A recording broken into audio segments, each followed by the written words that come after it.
श्रावण सोमवार की कथा के अनुसार अमरपुर नगर में एक धनी व्यापारी रहता था। दूर दूर तक उसका व्यापार फैला हुआ था। नगर में उस व्यापारी का सभी लोग मान सम्मान करते थे। इतना सब कुछ होने पर भी वह व्यापारी अंतर्मन से बहुत दुखी था, क्योंकि उस व्यापारी का कोई पुत्र नहीं था।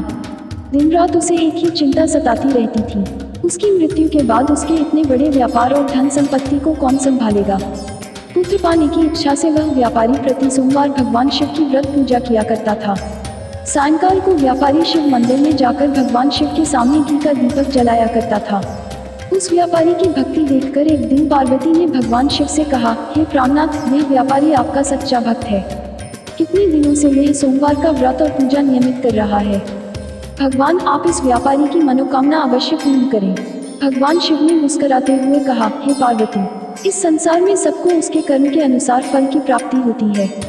प्राणी जैसा कर्म करते हैं उन्हें वैसा ही फल प्राप्त होता है। इसके बावजूद पार्वती जी नहीं मानी। उन्होंने आग्रह करते हुए कहा, नहीं प्राणनाथ, आपको इस व्यापारी की इच्छा पूरी करनी ही पड़ेगी। यह आपका अनन्य भक्त है। प्रति सोमवार आपका विधिवत व्रत रखता है और पूजा अर्चना के बाद आपको भोग लगाकर एक समय भोजन ग्रहण करता है।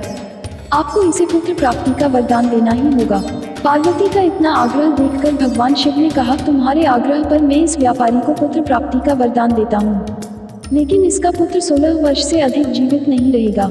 उसी रात भगवान शिव ने स्वप्न में उस व्यापारी को दर्शन देकर उसे पुत्र प्राप्ति का वरदान दिया और उसके पुत्र के 16 वर्ष तक जीवित रहने की बात भी बताई।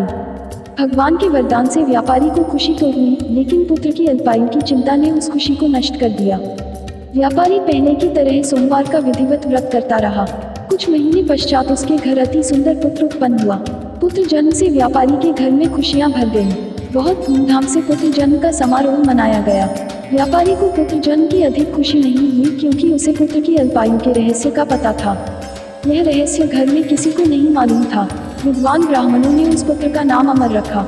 जब अमर 12 वर्ष का हुआ तो शिक्षा के लिए उसे वाराणसी भेजने का निश्चय हुआ। व्यापारी ने अमर के मामा दीपचंद को बुलाया और कहा कि अमर को शिक्षा प्राप्त करने के लिए वाराणसी छोड़ आओ। अमर अपने मामा के साथ शिक्षा प्राप्त करने के लिए चल दिया। रास्ते में जहाँ भी अमर और दीपचंद रात्रि विश्राम के लिए ठहरते, वहीं यज्ञ करते और ब्राह्मणों को भोजन कराते थे। लंबी यात्रा के बाद अमर और दीपचंद एक नगर में पहुंचे। उस नगर के राजा की कन्या के विवाह की खुशी में पूरे नगर को सजाया गया था।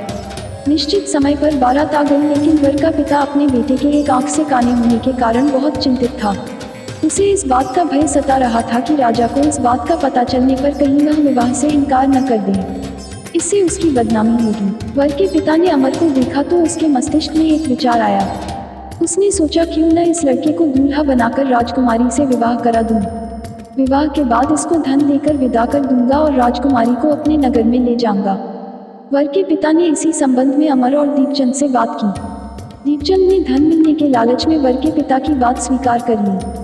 अमर को दूल्हे के वस्त्र पहनाकर राजकुमारी चंद्रिका से विवाह करा दिया गया। राजा ने बहुत सा धन देकर राजकुमारी को विदा किया। अमर जब लौट रहा था तो सच नहीं छिपा सका और उसने राजकुमारी की ओढ़नी पर लिख दिया, राजकुमारी चंद्रिका, तुम्हारा विवाह तो मेरे साथ हुआ था। मैं तो वाराणसी में शिक्षा प्राप्त करने जा रहा हूँ। अब तुम्हें जिस नवयुवक की पत्नी बनना पड़ेगा वह कान्हा है। जब राजकुमारी ने अपनी ओढ़नी पर लिखा हुआ पढ़ा तो उसने कान्हे लड़के के साथ जाने से इनकार कर दिया। राजा ने सब बातें जानकर राजकुमारी को महल में रख लिया। उधर अमर अपने मामा दीपचंद के साथ वाराणसी पहुंच गया। अमर ने गुरुकुल में पढ़ना शुरू कर दिया। जब अमर की आयु 16 वर्ष पूरी हुई तो उसने एक यज्ञ किया।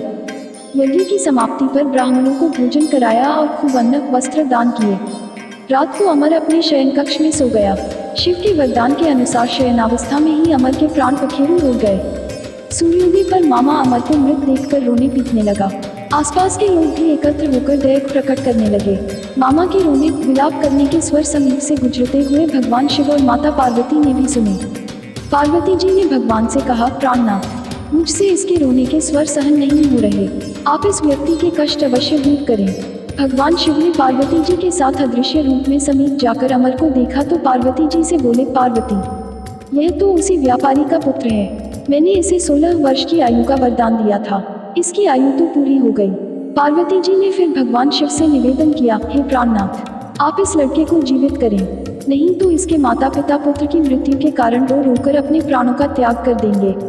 इस लड़के का पिता तो आपका परम भक्त है। वर्षों से सोमवार का व्रत करते हुए आपको भोग लगा रहा है।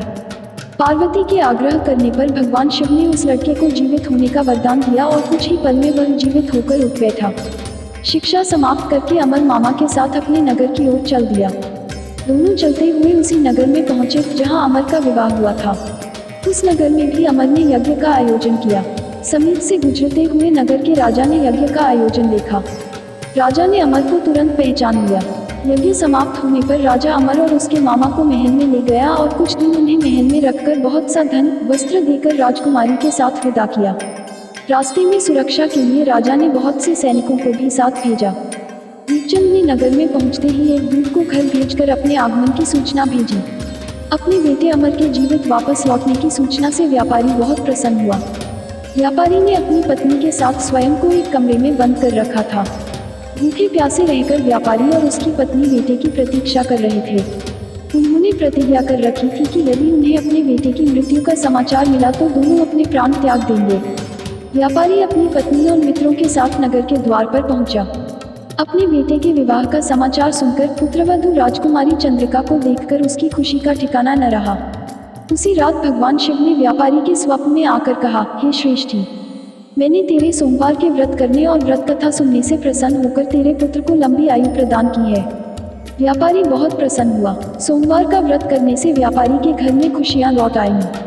शास्त्रों में लिखा है कि जो स्त्री पुरुष सोमवार का विधिवत व्रत करते और व्रत कथा सुनते हैं उनकी सभी इच्छाएं पूरी होती हैं।